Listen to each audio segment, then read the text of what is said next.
Everyone, in today's video, I'm gonna be talking about a fix to your three Thrustmaster T80 pedals not working.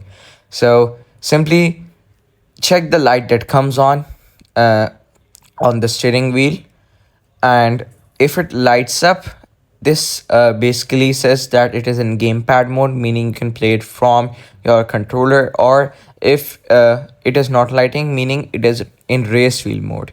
So to do that, you will simply check and select the mode, and it has a mode that allows it to be either a gamepad mode or a racing wheel mode by your console.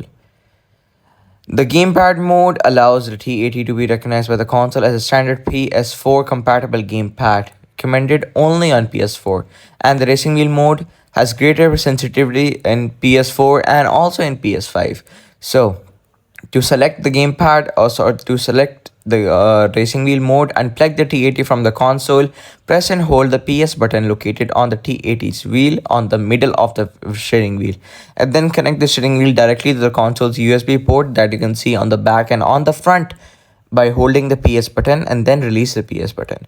Then press and hold again and log into your profile, and once your session, release the PS button and make sure the light matches the mode that you want. And remember, light flashes meaning that you're still in gamepad mode, and if it does not flash, meaning you have gone to steering wheel mode. So yeah, this is the way or a fix that I can recommend and ensure will work if this is the issue you're facing. But it can be some mechanical issues, so if it is that, you will need to get it fixed by a technician. So yeah, thank you for watching this till the end. Don't forget to subscribe to the channel and like the video.